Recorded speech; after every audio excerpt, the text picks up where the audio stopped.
Hey everybody, welcome to Yoko and Frisky's Dimensional Rift. I'm your host, Yoko, and my brother from another mother here, MC MetroCard Frisky.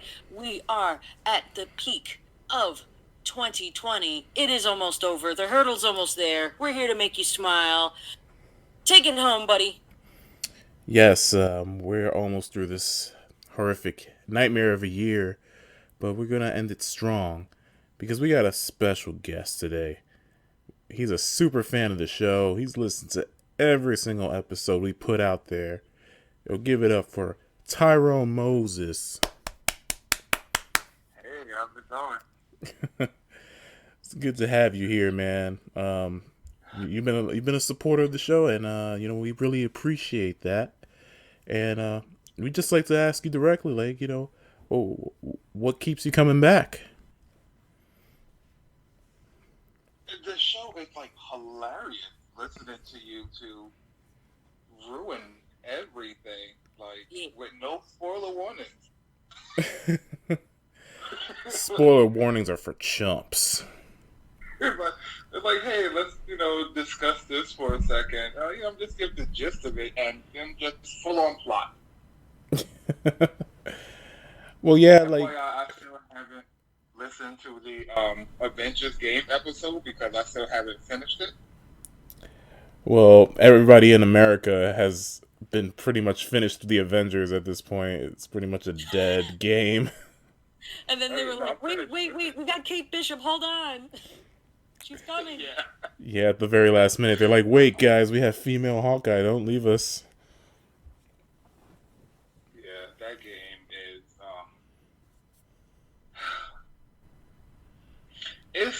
it's an experience worth experiencing, but yeah, Yeah, it was definitely an that's about it. experience. But tell us, man. Like, I want to know, since you've heard us like for so long. Like, what are some of our strengths and weaknesses? Because I know when we started this thing, it started off rough. Yeah, definitely. We were like, I was yelling at him. I was like, get a better mic. And I had to buy one for him, and then now we got a better mic. And some episodes I'll fall asleep, not on purpose. And then some episodes we'll just ramble. We're just trying our best, but like, I feel like we've gotten better. But what do you think? We want to know. Um, Going through binging like all of them, I would say you can definitely notice the difference of how long you've been doing it. The change throughout each episode, the ability to stay on topic.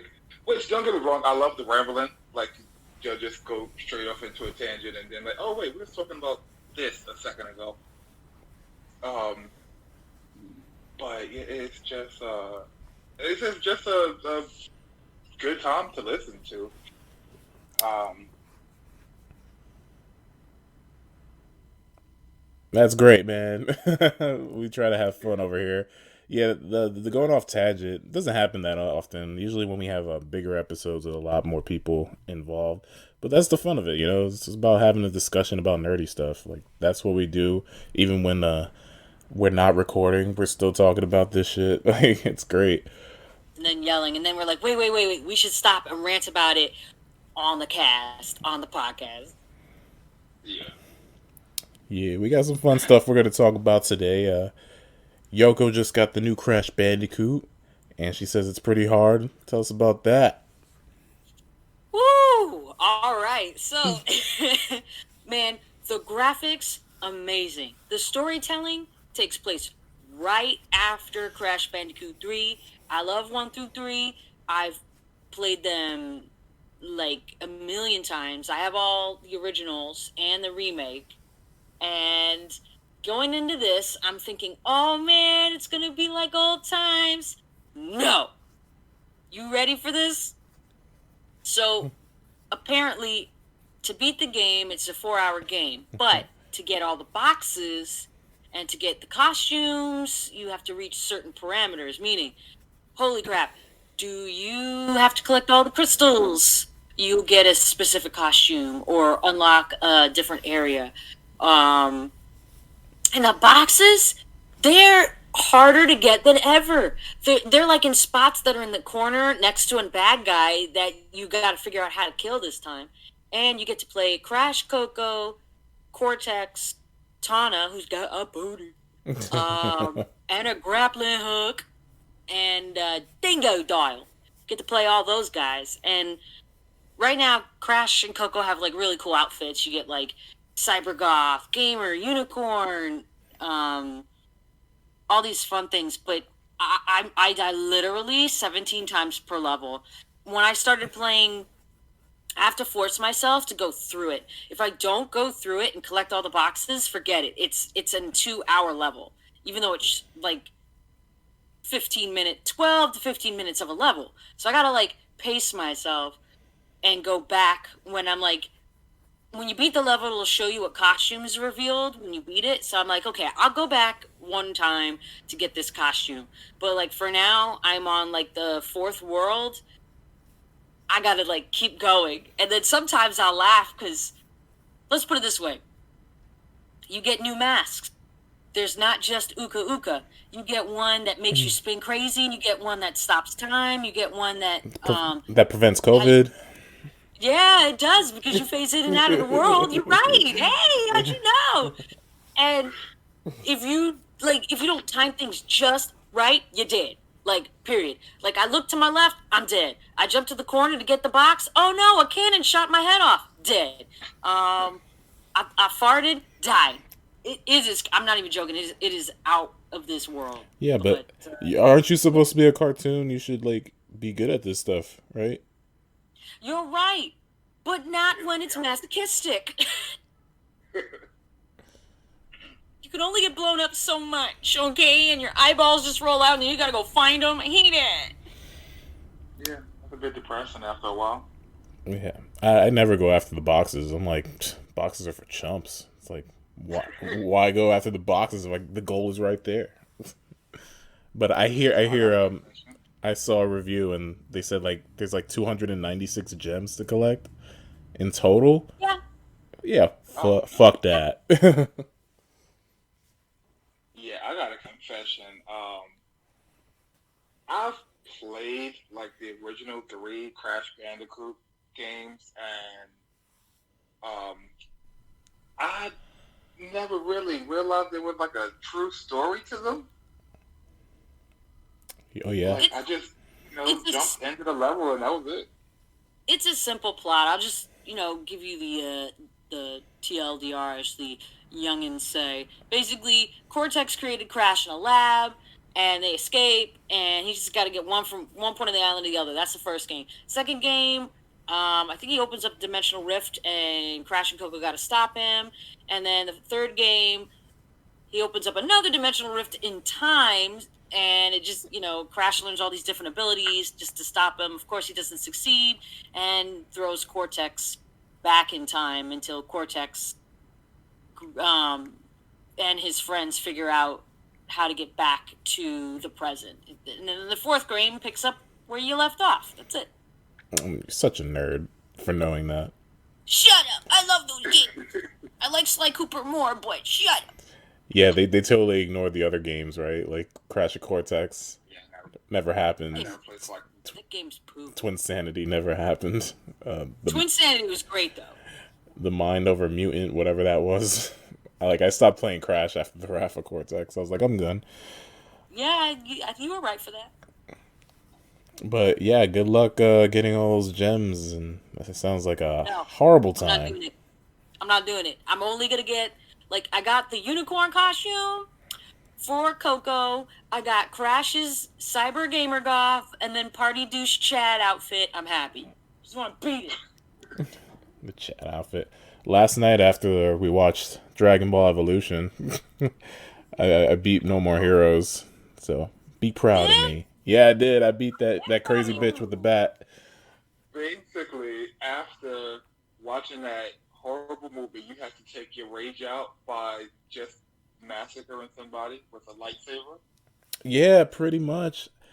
Me personally, I don't think the movie's as bad. I mean, maybe because I'm not like a huge Dragon Ball fan, but everybody kept coming in last night and shitting on the movie and then leaving. It was really funny. Yeah, it was. They were like, "Why you gotta play? Can't we just watch something good for once?" Every time. Uh, yeah, people are sick of my choices for bad movies, so it's okay. I'll let other people pick it That next wasn't a time. bad movie. That was a, oh my god, this is fucking awful. Why would they let this in existence movie? Because Fox needed to make some money. Yeah, well, Fox need to be shot. Yeah, and then we saw the PSP video game, which looked better than the movie because it was a ripoff of Budokai. Why do they Yeah, keep it doing that? was. Why do they keep making movie games based on the movie as if the regular original game wasn't a thing? Like I don't want to see the Goku character from the movie in a fighting game when we already have Dragon Ball fighting game. We got like 25 of them. No, seeing that Goku character in a fighting game is like watching a bunch of Abercrombie and Fitch models fight in a display case. And slapping each other. In cosplay. It's like, exactly. But we do have another good game to talk about. Spider-Man Miles Morales came out on my birthday a few weeks ago. I played it. I beat it. It was great. Did you beat it yet, Tyrone? I did not. You know, I have a. Okay, so here's the thing. I have a slight procrastination problem in terms that about 90% of my game collection hasn't even been finished, and a good 60% of my game collection I So, haven't even started. so So, you're the opposite of the completionist. oh yeah, no, I'm a. Hopefully, I might finish this. It's like, I'm actually playing it right now, um, and yeah, I mean it's good. I like it. Right now, I'm watching it snow like crazy because I'm playing it on the PlayStation 5. So Oh, you got it I'm for at the the PS5. yeah. I'm poor, so I got it for PS4. Oh no, I bought it for PS4 because I didn't have the PS5 at the time, but I managed to buy it, so I figured I completed it on here. Wow. So, Um, can you tell us about the wonders of ray tracing and all that good stuff? Yeah. I would as soon as I actually figure out what the fuck is that supposed to mean. Like, oh, like, I know what ray tracing is only because I took animation and like, brief rundown is it's just rendering while you play and you get all the textures real time versus here's a picture From what on a poly. from what I could tell, ray tracing just makes the windows very, very shiny. yeah, and it does do that, like to see the reflections. Not even just the windows. There's like there's one costume that he gets where it's like it has some reflective panels, like his spider symbol is reflective, and you can actually see like reflections of other things in like his shoulder pad because it's reflective, and I'm like, oh, so this is what I paid $500 for, reflections in his shoulders. Yeah. Oh, Welcome to consumerism. and just to walk up to a random window and check out your suit as if you can't fully see it, but that's cool. And it definitely, Have you tried playing it on 60 frames per second yet? dude, to be honest, I have no idea how to switch between fidelity mode and performance mode. Um, I haven't even attempted to figure that out. Like, You have to press I've start. just been playing. Press the I've start just been button. playing, and looks beautiful enough as it is. So Like me I'm personally, like, if I had it for PS5, I would play it on 60 frames per second because that blows my mind. Like I can see the difference. The windows won't be as reflective. I won't be able to see like my tight spandex and my fat rolls in the reflections of the windows, but I can see 50 frames per second. It's like a new. It feels like a new generation. That feels like the next gen experience to me.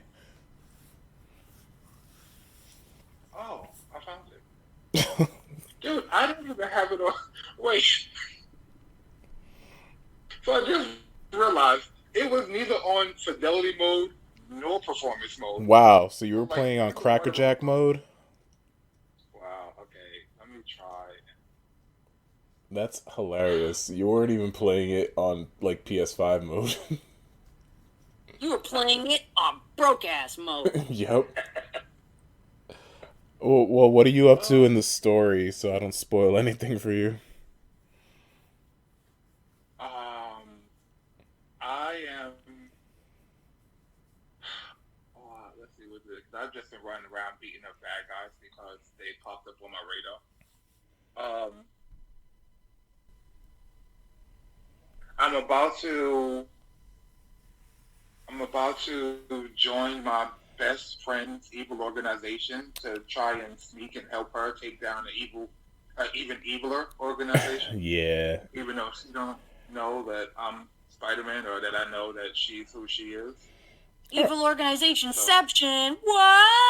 All right, Whoa! so you're kind of like halfway, but okay. the story overall was all Wow. right. Like I like Yeah. the I won't get into specifics, but So much different now that I put in performance mode.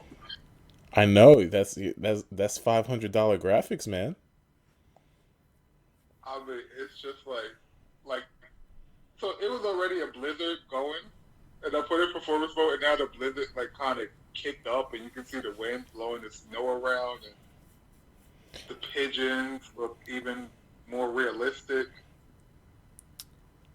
Wow. Okay, It's Wow, you can see every feather on the pigeon. it's pretty You much know what's it. better than a PS5? A PS. PC.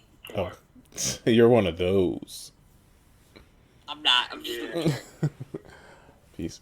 But the story. I think we would get into PC gamers though. PC gamers PC gamers have daddy issues. PC Gamer Nation, what are you talking about? I gotta see every pore on my World of Warcraft character. I have to see every stretch mark on Lara Croft. Never do it. But the gameplay from Miles Morales, this is the best part of the game because he has like these new powers. He has the Venom Punch, Venom Jump, Venom Pounce, and the Venom Explosion where he just lets it all out and it's like, oh, because he's a a teenage Spider-Man going through changes and he just has all these hormones, these spider hormones, and he needs to let them out. And then his best friend, who he might have a thing for, is this really evil person who doesn't want to take over the world. She basically wants to just get revenge on the other evil organization. I And mean, sometimes to take down an evil organization, you have to become just as much of an evil organization. she basically turns Republican in the game just to, Oh no! just to get justice for her fallen brother. Joe Biden. But yeah, one of my favorite parts in the game though was going to Miles's house and seeing all the Spanish food there. I was like, oh my god, they have empanadas, they have tostones. I was like, this is all right. Like I feel that I grew up with all that stuff, and I like Miles's friend Genki. He reminds me of Kaze. He's basically Kaze in the game, which is so funny. And I like the little spider app thing they give you early on, which you get random side quests from people. They're like, "Yo, Spider-Man, I need help, finding my car, Yeah, or I mean, I need help finding my cat." It's stupid, but it's something Spider-Man would do. I feel like. basically turn Spider-Man into a task rabbit. Like, I mean, everything you need now. Oh, hey, well, I'll just get Spider-Man to do it. Let me just send him a text real quick. Yeah, he doesn't even get paid for it either. He just does it. Yeah. Just, oh, thanks. You're great. I'm going to tell my friends to, To let hassle you you. know when they can help with something. Yeah, it's like, where does he get the time to do all this? Doesn't he have homework? Like, he's in high school. No, you're on. Oh, They were They're on on winter break. break. What about Yeah. after break? He brushing his teeth. He was like, "Oh man, I gotta go out again." yeah. Not only that, but he volunteers at the freaking homeless shelter too. Like this guy's a star pupil. He probably goes to Bible camp. His mom is Yeah, running for mayor. yeah. How is she? Hold on. How is she running for mayor in December? How does that work? I mean, well, you can run. It's just the election isn't, right now. Yeah, it's all weird, but yeah. Let's talk about Peter Parker's new face. I don't like it. I don't either. Like they did not have to do that. They did the same thing to Laura Croft in the Yeah. remake for the PS4, and I'm like, why y'all change her face? Now she looks like a supermodel. Now Peter looks like a supermodel. We didn't ask for this. But the thing that kills me about it is they said, um, it makes him look more like his voice actor, and I'm like, no, it don't. But they only made that Voice actors are all change. new.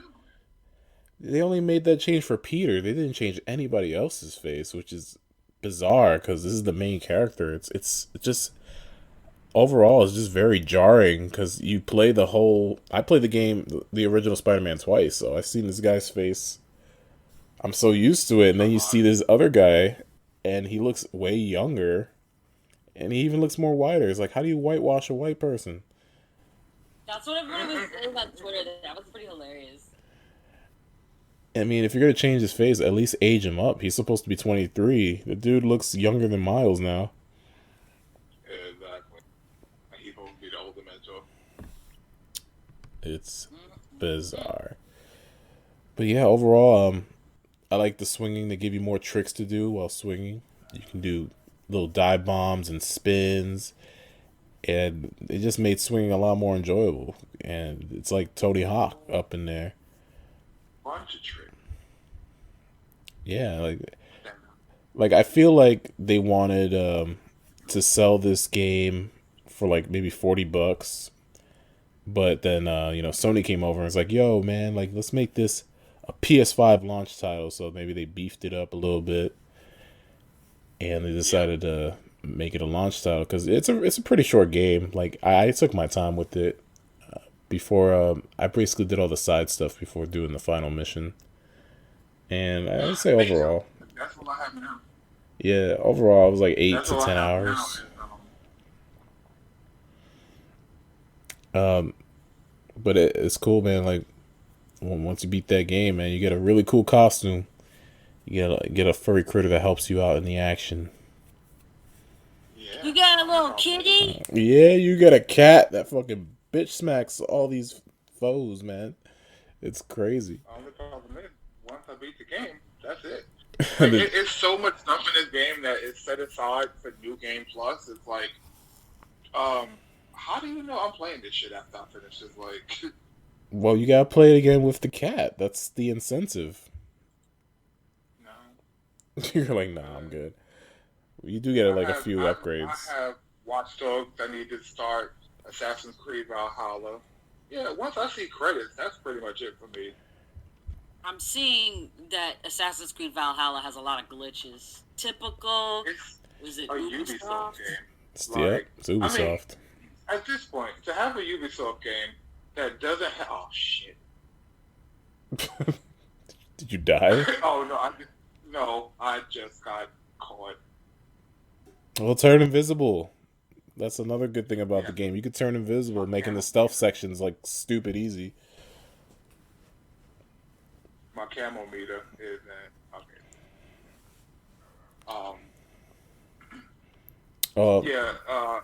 Spider-Man in this game for me is like Assassin's Creed in a spider suit, basically.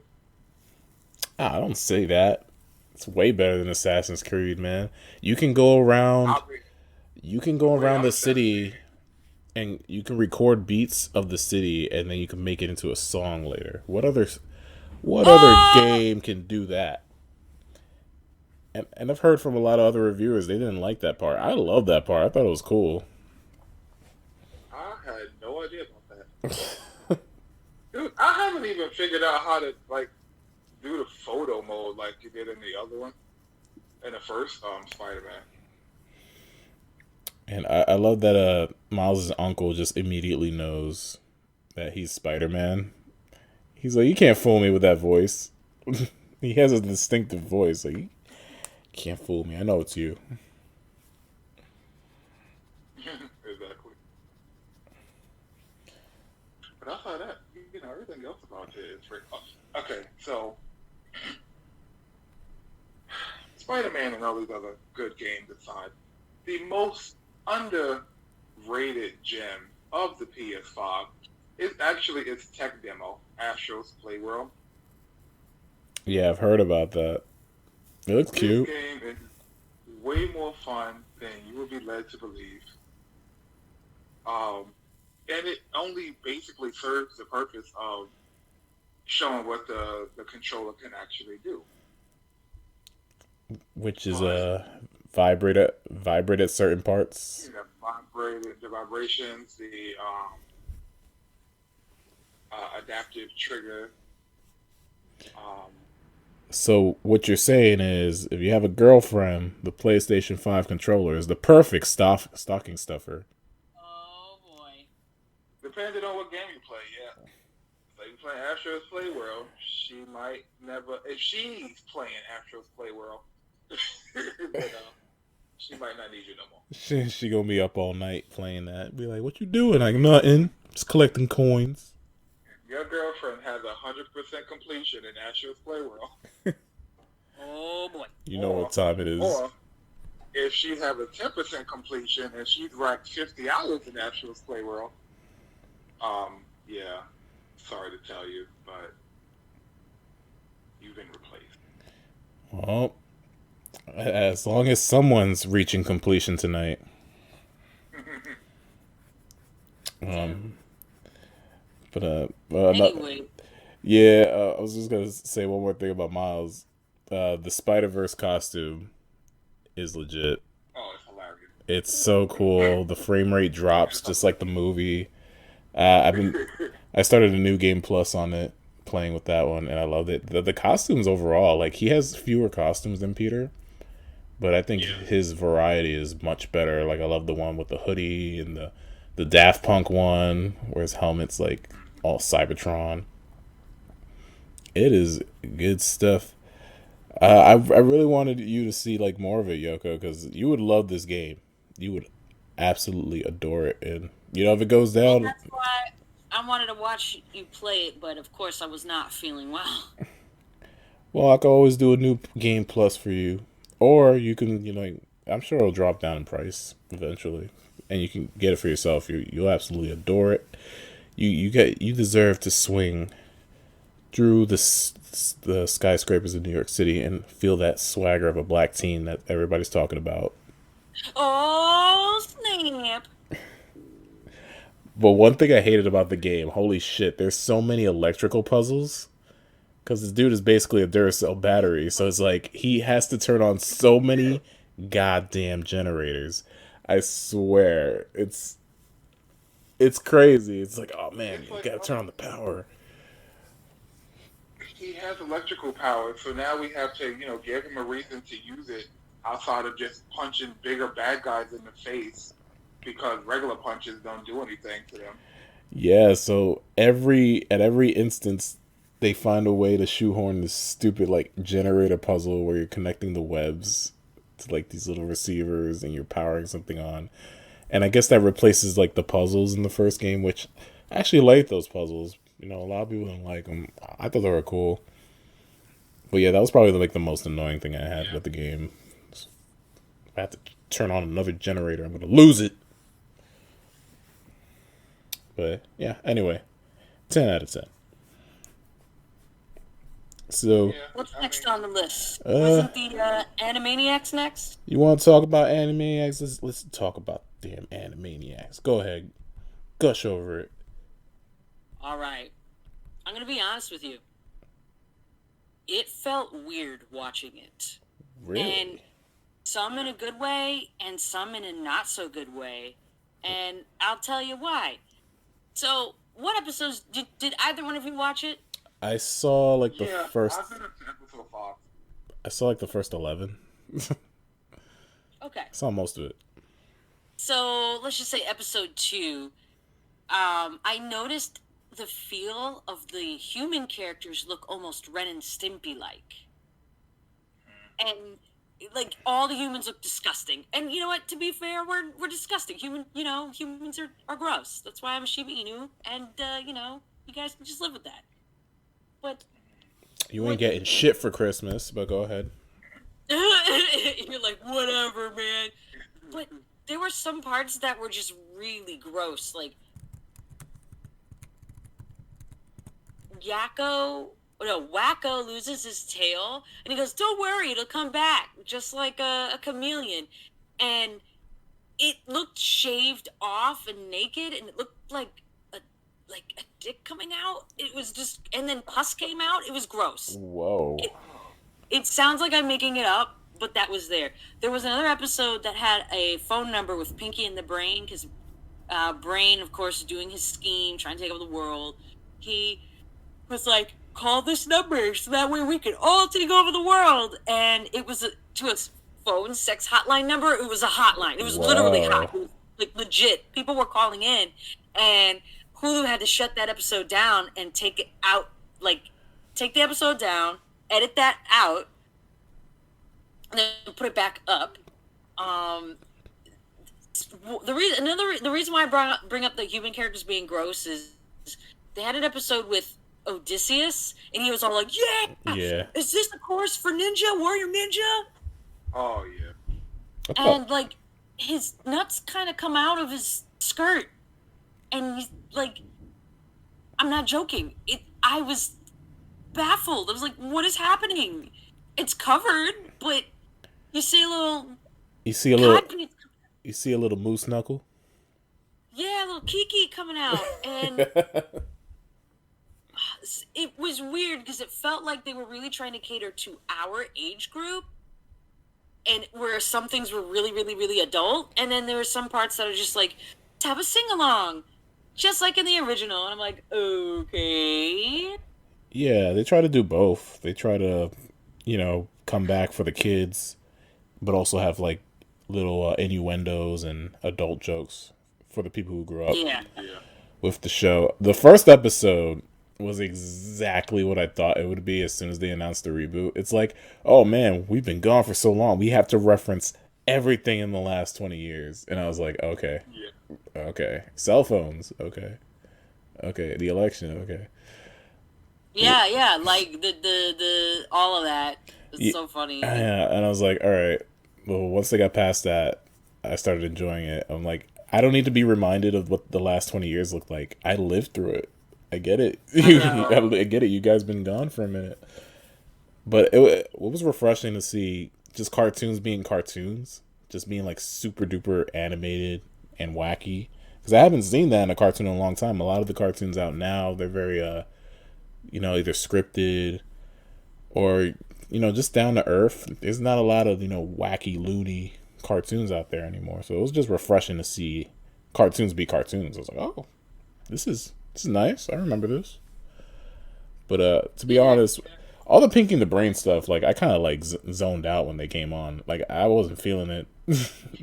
I agree with you. I go ahead. I do remember like back in the day watching the Pinky and the Brain. It was like funny, but now at this point, it's just like, what exactly did I like about this? I was telling him I hate the Brain in this one. He's more than a jerk. Yeah, there's that one episode we saw last night where the Brain, he creates like a mouse out of like first ladies, and he tries to manipulate her to get everybody to like follow his plan. But then she breaks free of his control, and then he turns it up, and then he basically like fries her brain and turns her like crazy or evil or whatever. And yeah, that's hard to watch, man. It's like there's so many undertones in that. So I'm just looking at the producers, and the reason why certain jokes are just like, wow, this happened, is because one of the guys worked on Family Guy. Oh, gross. And I'm like, that's why some of the jokes are just so quick and zoomy. Yeah. Another thing is that they didn't even bring back the original creator of the show. They They didn't? They didn't. He's not part of this. They offered it Wow. to him late in the game, but then at that point he was like, "Nah, I'm good. Like you guys didn't include me before. Like I'm not gonna join." So that's probably a lot of the reason why the tone is different. And I also remember they had a lot of side characters, and I'm like, I know it wasn't just the Animaniacs and Pinky the Brain. Like I know they had more characters, and then they show up for like a cameo, and that's it. And I'm like, use your Basically, yeah. In episode 5. and the one you saw. I'm like, because I was at first like, okay, well, I have an eidetic memory for useless knowledge. So I remember all these songs for no reason at all. So I was singing the theme song when it came on the first episode, and I'm like, wait, something ain't right. Like, something is missing. And then I go back and to the original theme song from the original series, and, you have all the other characters, and I'm like, yeah, that's what's missing. Well, not just But that, it was just like, but how they presented that they were, where are the other characters? That disturbed me. oh yeah, they was all There were headpieces. They were mounted. hunted down by one of the least favorite characters, which was Chicken Boo, which was like really a dumb character. Okay, his bat is literally hovering right next to him. What the hell? Let me know when you find the glitch where you turn into a space heater. I didn't find that. And so I'm in this warehouse that I've done 7 times now because I keep missing this one chest. And the last enemy, and his bat is literally floating right next to him. But as soon as I alert him, it magically appears in his hand. Yeah. But yeah, it was the enemy was definitely way harder to get through, and I'm like I was excited when they said they was coming back, but outside of the Animaniacs, the Warner Brothers, Slappy Squirrel, I think was my favorite side character, and also Rita and Runt for whatever reason. Well, they were compelling, and Rita and Runt had a dynamic that's very classic. The very smart one, and the very dumb one who's very lucky. And I really miss Slappy. Pinky and the Brain can go kick rocks, because after watching them, and then like they had those extra cartoons at the end. They had one with a little alien, and then they had one with a gnome in somebody's mouth. It felt, again, I'm going to say it again, it felt like someone from Ren and Stimpy, who used to work on Ren and Stimpy, and I could have sworn I read somewhere that was the case. It just drove me nuts. I was like, I don't give a shit about those things, man. I don't care. Yeah, honestly, I've watched 10 episodes of this reboot, and I am struggling to remember most of it. I'm literally on the wiki right now, trying to like refresh my memory. I remember the Hades one. That was okay. The only Pinky in the Brain that I enjoyed was the one with the dragon, because it was goofy.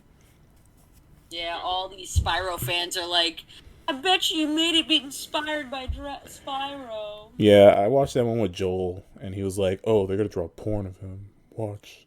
I'm like, way to ruin it for me. Isn't that wholesome of him? I like the It parody. That was cool. I didn't. Oh well, obviously you're not gonna like it because you don't like horror movies. Yeah, you're right. That's true. That wasn't made for you. It was made for me. Probably the best short they had was probably when they went anime with all the bunnies. Oh yeah, I love that one. Yeah, of course, but I'll play F1 Guns. Yeah, that was cool. That was cool. But yeah, they needed more side characters. They didn't have to carry this reboot all by themselves. I don't think, or maybe they couldn't get the other voice actors to do those side characters. Well, hire new ones. I mean, it's not like it hasn't been done before. Or they You could don't just get need new the voice. voices. You just need the character. Hey, look how many times they changed Ash voice in Pokemon. Well, And different women. Exactly. There's 15 different women playing the same 10-year-old boy for 20 years. also, was Animaniacs always like this meta? Like, I grew up watching it as a kid, but I don't have like a vast like knowledge like you guys have of it. Like, I don't remember that much. Were they always this meta? Because like every few minutes they have to mention like, oh, we're in a reboot. Like, oh, Well, they weren't in a reboot back then, so they didn't mention it. yeah, but they mentioned like every freaking episode. They were up to date on history and current events, but not to this extent. It feels like they're trying to catch up and understand the world around them versus, back then we were living it and we didn't have to like hear them catch up. Yeah. In real time. Yeah, I like all the DC shade they throw at DC. They're like, this is Oh, where yeah. they filmed Batman versus Superman. Aww. That was good. Oh, yeah. That killed me. And then they had like, now we'll tell you at 9 how to get down to your birth weight. And they show a picture of a baby and I lost it. Yeah, they have some good shorts in there. Like every time Pinky the Brain came on, I was just like, yo, just get it over with, man. Because it's like you watch one Pinky the Brain, you kind of watch them all. It's not that different. Yeah. I'm just sick of him and his manipulation. Like I will say the older one was more enjoyable, but I'd rather not watch Pinky and the Brain for more than like 3 minutes. Yeah. Brain is the epitome of toxic masculinity. Dun dun dun. Real quick side note. Bringing it back to Spider-Man. So, Prisky, you're still playing it on PS4. Yes, don't Have remind you me. tried the fast travel system? I tried it once. And its animation, is it still you riding the train? Yeah, the one I got, he was doing push-ups on the train. Okay. So here's the thing about playing it on PS5, because they say it's super fast and it cuts out like loading times and all that. So using the fast travel system on here, it just goes to black for like a second, and then you just see him right off the train station. Yeah, it's that fast. You can actually turn the animations on. You heard if you actually want to see the animations, you can actually turn it on in the options. Yeah, but then I'll not have to wait for a loading screen. Well, then watch them on YouTube, then. I don't know what you want from me. I just like happened to notice that when I used it, I was paying attention to first. I'm like, wait, I don't remember seeing anything. And so I actually paid attention and noticed, like, yeah, you hit it, it'll go black, and then it'll just him running off the train station the very next frame. Yeah. I recently got the new Tony Hawk game, and the loading screens in that one are pretty fucking harsh. And it's like, you're just loading a small area. Why does it take so long? But why would you buy that? I don't know. Is the Tony Hawk animated TV series going to be a video game too? Oh, it already is. No, I just remember the short with the alien trying to escape that little girl. Yeah, that was disturbing. That one was disturbing. And then the one where Wacko is trying to find out who ate his donuts. As soon as that like arose, I knew it was him that ate the donuts. I'm like, it's gonna be him. Yeah, but that was a very classic episode. Like you could tell like that one was cute and cuddly, but all the ones with Dot, I noticed that Dot is I'm a strong, independent woman now. Well, yeah, she was. Yeah, she had a whole segment about women voting, and then it turned into cartoons need to vote. Yeah. And I was like, oh, it's very timely. Yes, I back in the day with Dot, it was pretty much She was just the girl. she's the sister, she's cute, she's the girl, and just hilarity. But now it's women this and women power that, which is great. Don't get me wrong, but like that's all the character focus. No, but they need to give her a backbone anyway, because she shouldn't be shown up by her two brothers.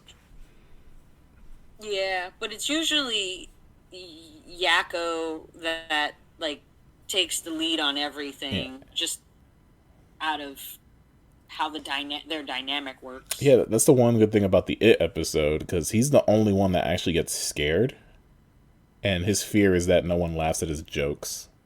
Yeah, that's right. So that was a very interesting character moment. I was like, oh, this guy needs approval. He has a big ego. That's pretty interesting. I like that little character moment in there.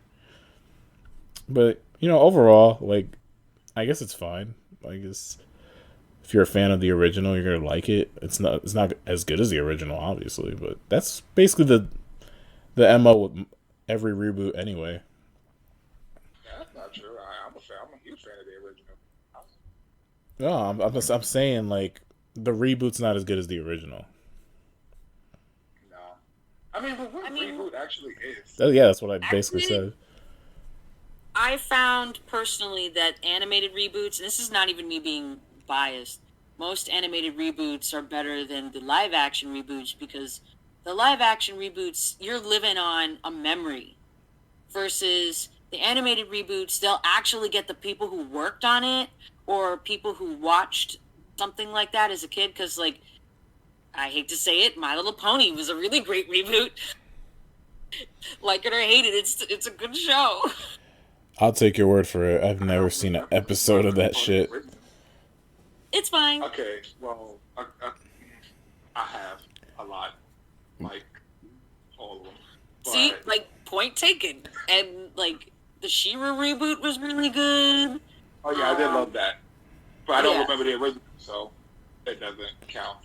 The Powerpuff Girls reboot was good. No, that one was not good. That was horrible. I never want to see Bubbles twerking again. I think it's that fault. I saw random snippet episodes, but I'm just saying, I just feel like the live action one, they're not listening to people who have seen these movies as kids. Like, I mean, I think it's Star Wars. It's like, just get people who love the franchise, know what they're talking about, get some fresh people in there. And although some of it has, they have fresh people, they're not getting better writers. Just make it work. Just stop. Oh, that's a whole other train wreck in itself. I have seen all of the Star Wars movies and still have absolutely no idea as to what is actually going on. Like, I hear things like the Old Republic, the New Republic, the Empire, and it's just words to me. And Star Wars is basically daddy issues in space. That's all you need to know. Daddy issues in space. I got daddy issues in space. Where's my daddy? Are you my daddy? There's no scrub daddy. He's something on the sink.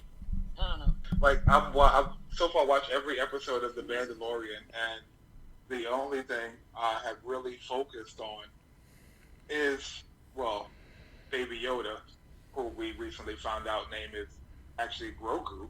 Spoilers. Thanks to Rosario Dawson. Oh, I love Rosario, man. I met her in person, and we connected. It was great. I wish I could make I'm gonna have her babies. I've always wanted to connect with her in person. You never know, man. You never know.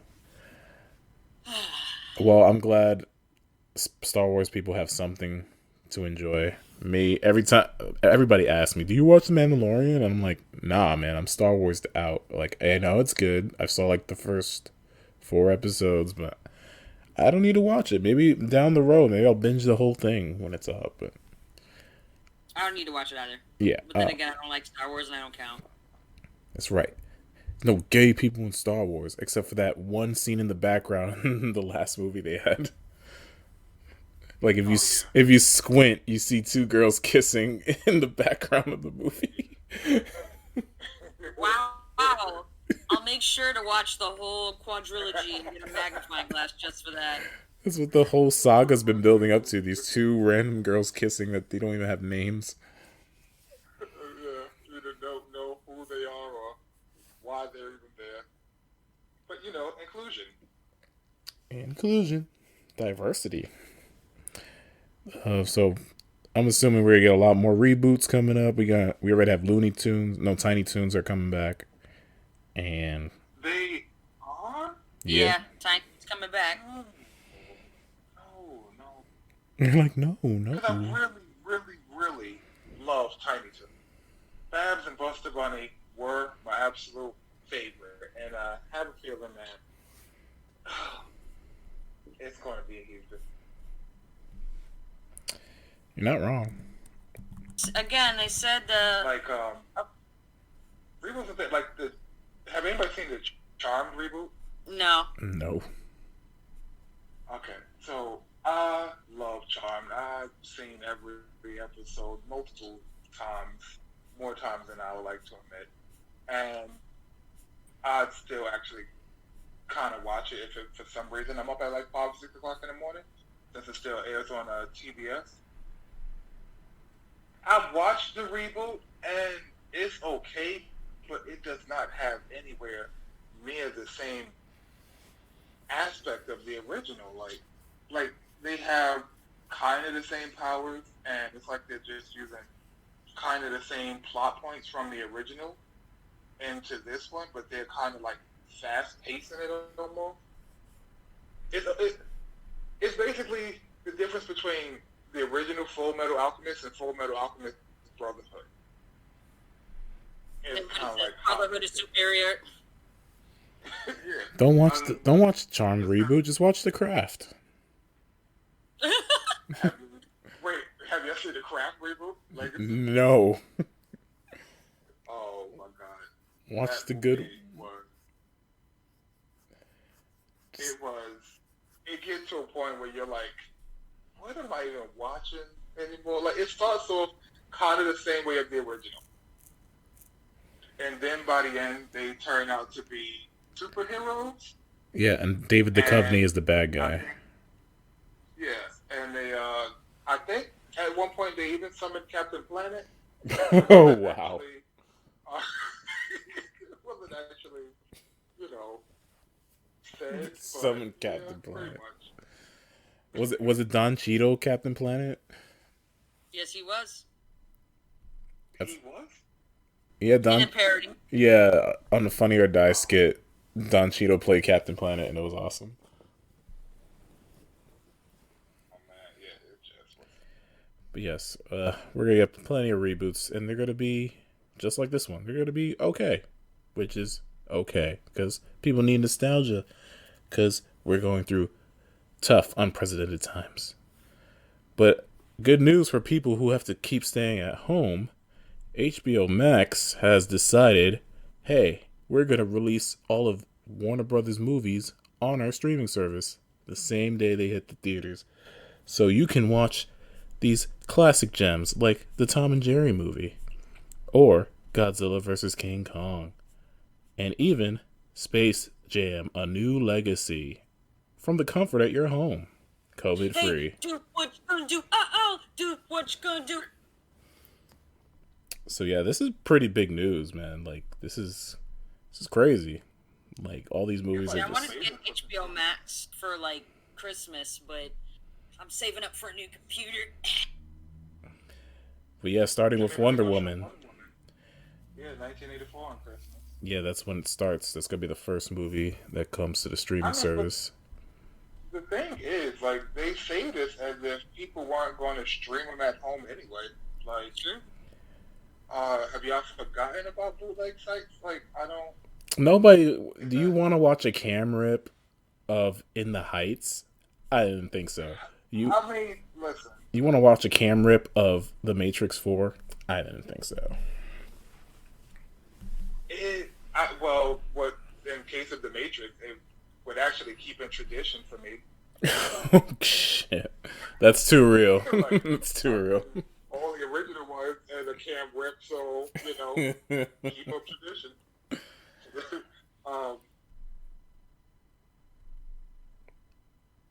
But yeah, it's just like, but like the only people who have seem to have really had a problem with this is AMC.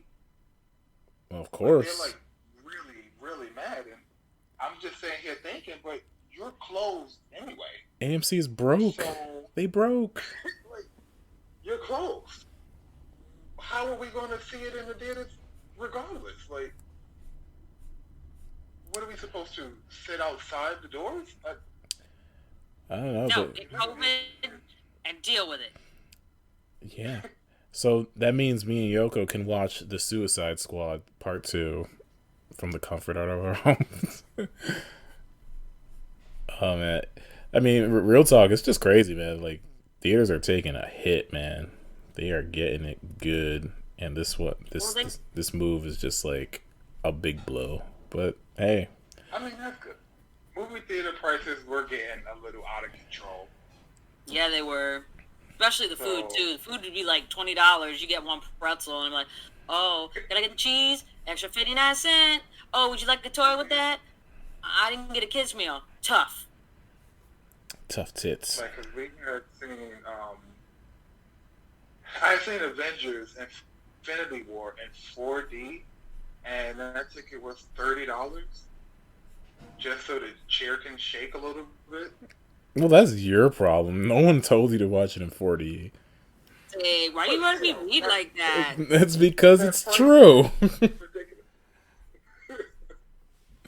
No, but watching it in 4D is amazing to experience, but it also ruins the movie for you to watch it like regular. It's because everything is made to distract you from the movie. I watched the Tomb Raider reboot in 4D, and that was a fun time. Because it was like an amusement park ride. But yeah, That's so fun. Did your chair go up and vibrate too? Exactly. All kinds of air. Yeah, they Every time she throws something or hit it ground. They put aromas in the theater too, to make you feel like you're lost in the jungle and starving. They take away your concessions. But I got my popcorns. But yeah, I mean, movie theaters are suffering, but they're not gonna go away. They're always gonna be there. Like, I love going to the movies, but some billionaire is gonna give money to a millionaire, and they're gonna do a whole reset of the movie theater industry. They're not gonna get hit like we think they are. Exactly, the movie industry is gonna get their reboot. There we go. Yeah. Speaking of another reboot, all reboots this episode. Did any of you guys watch G4 back in the day? Yeah. Oh yeah, I love it. Yeah, well, G4 is coming back, baby. They had a reunion special on Thanksgiving. You had your Adam Sessler, you had your Morgan Webb, your Kevin Pereira, your Olivia Munn. You got the Blair Herter and the Kristen Holt, who's still fine as hell. And yeah, Morgan too. Like G4 was good at like getting like female correspondents because they look good. They kept your attention. And they played video games. And they play video games. But yeah, they're bringing back the network. They got this guy.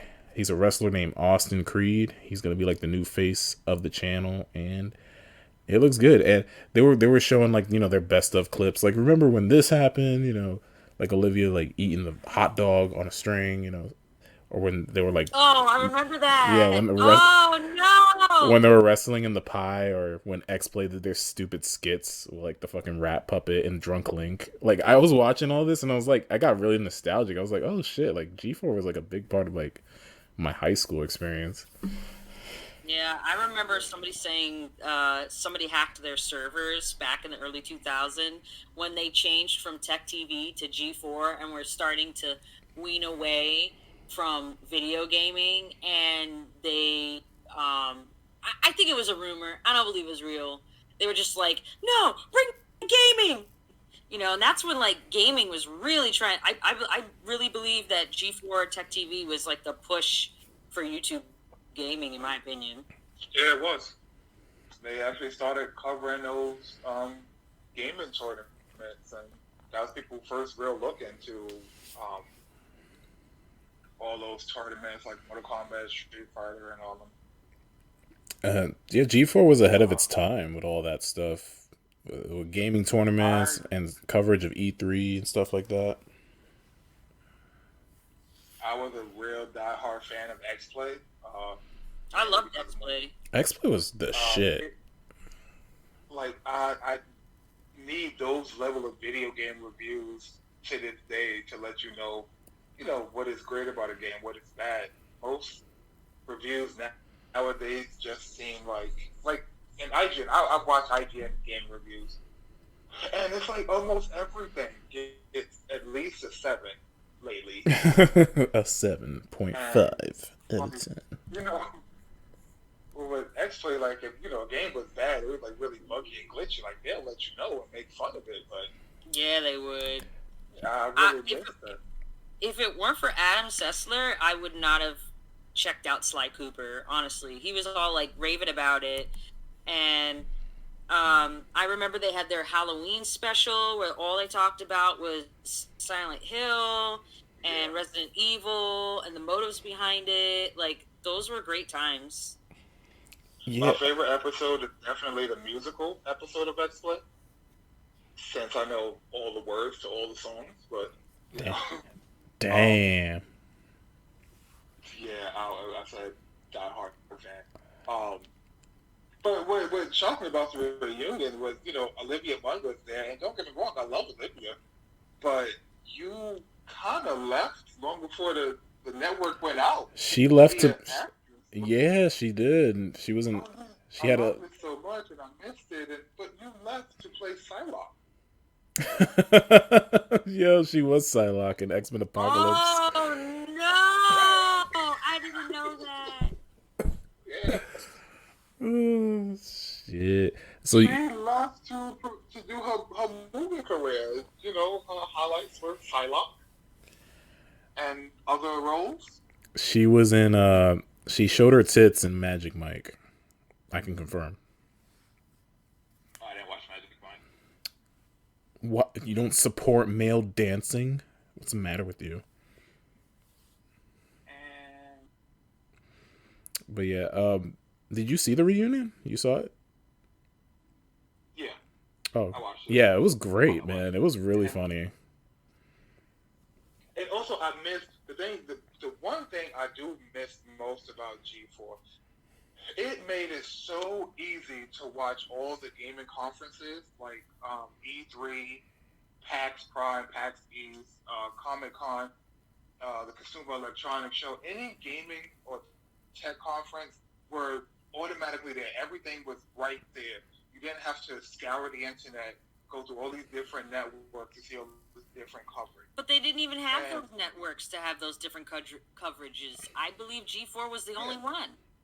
It was the only one, but now because G4 is not there, for me to watch E3, this one is having a conference here, and this one is having a conference there. I gotta watch IGN or GameSpot has coverage, and it's like so many different platforms that they have now. It's just like all over the place. Where I miss that streamline that they had on that one network. Everything is right here. They covered everything, and it was just so much easier. Yeah. Basically, what I'm saying is I was lazy back then, and they just put it on the table. Yeah, I grew up collecting video game magazines, and I would always read about E3 and be like, damn, man, I wonder what it looks like. And G4 was my first, view into that world. I was like, damn, E3 is like a party. They got these nice girls. They got all these games, celebrities. It was cool. Every time G4 did E3, it was a good time. Yeah, I only knew about E3 through magazines. Yeah, the relics of our time. But X Play just had like G4 in general. They had that specific type of humor, which was like self-deprecating humor, but it didn't go like Yeah, too far. it really was. Yeah, like they knew their audience, and that's what I liked about the reunion because they had that same humor. Like it's like they never left. And I was like, yeah, man, I Uh, missed this, and I feel like a lot of YouTubers like copied their style of course they did. when these guys were like the originators, man. Like now, like I mean, before when they were like, I guess going off the air, they barely had any video game content. But then you go to YouTube and look at what everyone's doing. Everybody's watching Twitch streams and Let's Plays. Like, video game content is the hot commodity now. So I think it's a good time for them to come back and capitalize on what they started. I mean, it never was like a hot commodity. It's always been big. I mean, it's gotten bigger, but it was always, that big thing back in the day. And it is crazy, like, because in, like, the last years of G4, most of what made it so popular with all the different tech and video game oriented shows and even the anime that they used to have on late nights, which got me into, like, a couple of them. It just all slowly started fading until it was only X Play and Attack of the Show. And X Play, who went from 5 new shows a week down to 4, down to 3, and some weeks you would maybe even get 2 new episodes. It's like, well, damn, like they're really getting faded out right now. Yeah, and then you turn on the channel and all you see is like cops and cheaters and Ninja Warrior. James Bond. Oh, I hated it and not to forget, G4 Tech TV had anime that Cartoon Network wasn't allowed to show, and I was like, yeah. They had a Marvel anime. That's what got me into Oh, the Marvel Taker. anime were terrible. Yeah, they played that. That was the only network that would run that, actually. Mm-hmm. But Soul Taker was one of the ones that I watched from there. Read or Die. Oh, I loved Read or Die and Better Man and Serial's Experiments Lane, which I feel like if we watch now might be relevant. Not sure. There was another one. Damn it, I can't never remember the name of this anime. Silent Mobius. Gatekeeper. Silent Mobius. I love Gatekeeper 21. Yeah. Where they literally open gates from cell phones to access their magical powers or weapons if they have that. Mm-hmm. But Escaflowne was another one I watched on there. Rossifon. Which is interesting that Escaflowne was on there because it used to be on Fox Kids, and I think they re-released it uncut. I've never heard of any of these shows. These shows were on G4? Yeah, at 9. Yeah. So they had like their own Toonami. Yeah, they had their anime hour, and a lot of they got really good anime there. And I would go to my comic book store because they'd be the only place that would have reasonably priced anime versus the mall. They'd be like, "Oh, that one on G4, I got you, girl. Here it is behind the golden cabinet." And I was like, ah. And it was like a VHS recording of it. Yeah, I had one VHS and then one DVD. I saved my allowance. It was $25 for 4 episodes. I used to get the Dragon Ball on VHS. I had the entire Majin Buu saga on VHS at the time because for some reason they just stopped showing it on TV. And I couldn't wait. And the entire GT saga I had got on. It's half VHS, half DVD. They had converted into DVDs halfway through. Damn. You guys remember... Which I still have. Do you remember the show Code Monkeys? Yeah. Something. I don't know. Code Monkeys was like a 8-bit show with 8-bit sprites and the video game stuff. No? Just me? Okay. Whatever. But yeah, if they bring it back, we need to see some minorities on there because he made a good point in the reunion. He's like you were there, and none of your faces look like mine. But Olivia, you were there, you were representing, and it's true. Dang. I had to think about that for a second. I'm like, you're right. Like there was no black people on these shows. Yeah, but at least there's been more diversity and a lot of different perspectives now. Because I'm watching Hulu and all the commercials are mixed and stuff, and we're we're getting some good content in my opinion. I feel like TV's been the best it's been, minus the reboots, of course. But what do you guys think? Well, Yeah, Tyrone, there you are a take lot it. of huh? Well, you're the TV expert, so What'd you go say? ahead. You're the TV expert, Yeah, yeah. there are. Yeah, I pretty much watch almost everything. There are a lot of good shows that are um, showing more and more diversity um, and inclusion, like Bob Hart's Abishola, which you have this generic run-of-the-mill white guy who is falls in love with Nigerian nurse, and they start their intermingling of their nationalities, basically. Um, they have All Rise, which is about a black newly appointed judge and all the trials and tribulations that she has to go through as both being a new judge and being black. Um, That's interesting. Evil. Didn't know that. Oh yeah, that show is really great. It has Simone Missick, who is she played Missy on Luke Cage. That's like her most notable role right now. Um,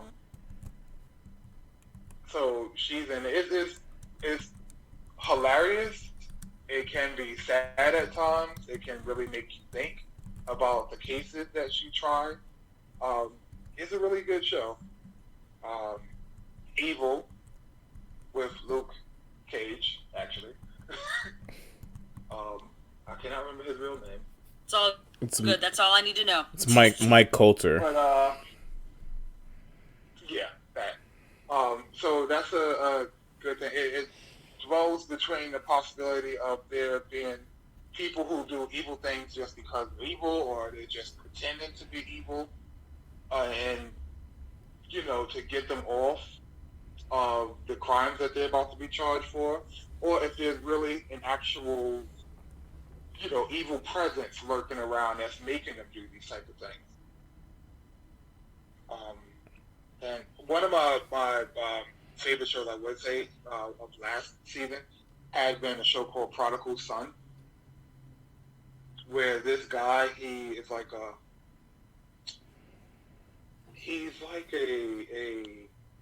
what do you call it? A liaison, basically, for the police department and helping them solve homicides from basically serial killers. And it's a specific type of serial killers because the serial killers that the cases they solve all has to do with copycat murders of a serial killer who's supposedly locked up and is also the guy's father. Daddy issues. So, yeah, so it like draws the line on with him because he has a whole bunch of issues now growing up, dealing with the fact that his father was a serial killer.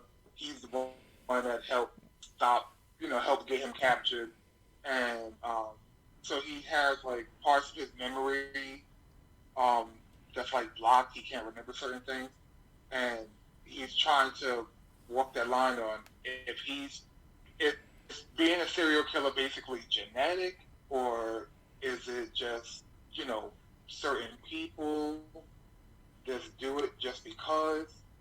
And it gets really interesting, and the best episode is definitely the finale, because there is something that happens where you just do not expect, and it's set up for a great second season.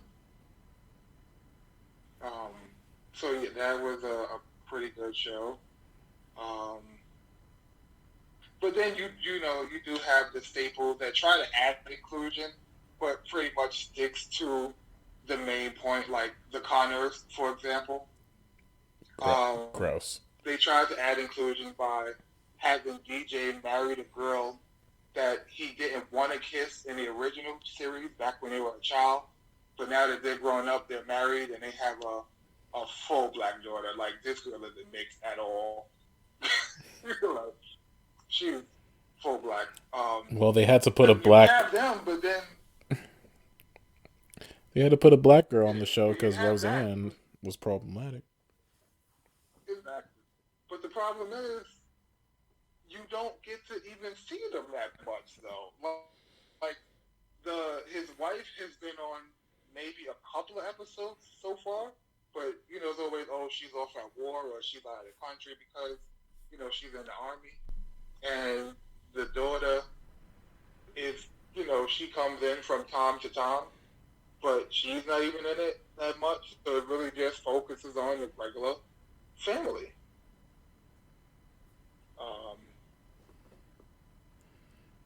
But outside of that, like, you do have more shows that are more diverse that has, and it makes it normal. Like, it doesn't force it. Like, I hate when, you know, you have these shows that just have to force a character just because, like, oh, well, you know, we have to have a black character, or, you know, we just have to have a gay character. And, like, no, you don't. Like, I mean, it's cool if you do, but don't just put it in there just for the sake of saying we have one.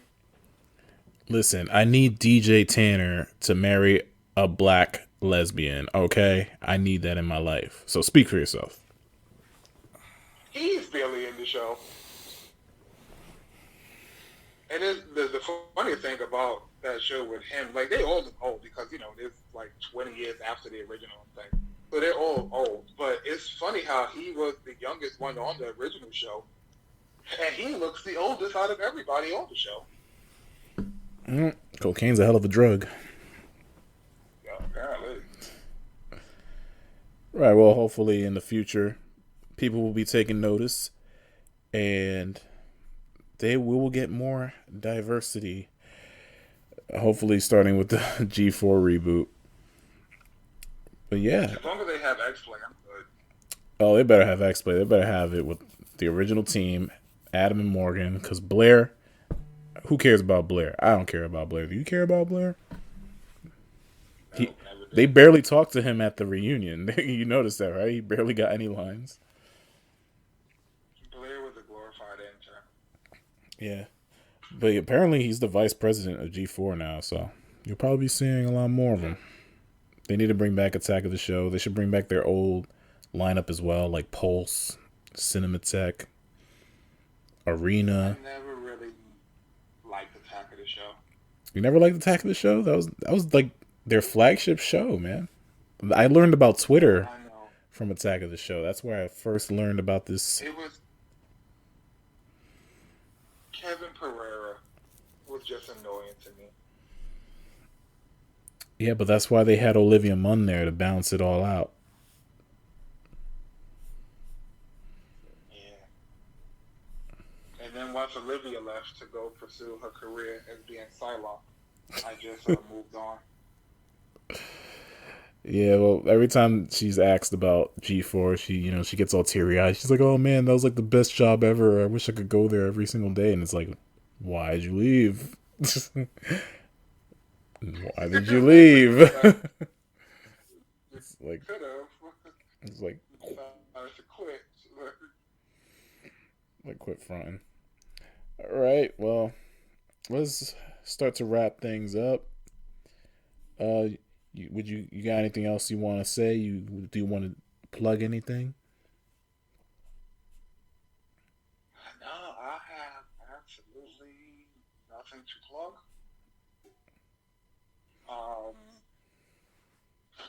Has it been great chatting with you guys and being on? No, it's been a pleasure, man. Thanks for coming on. We appreciate it. Hope you keep listening. Oh, yeah, definitely. Hey, guys. Thank you so much for listening. We hope that by next year, A, you're feeling better, B, you're feeling better. C, you're feeling better. And enjoy the reboots / new shows and feel comforted. Thank you to our guests. You have been wonderful. Thank you. Christine, last words. Oh man, enjoy your holidays, and be safe and care for one another. Yeah, care for one another. That's it. Yeah, because that's happened before. That's right. And watch the new season of The Challenge this Wednesday. MTV, yo. Hugs and I bugs. watched that. Bye.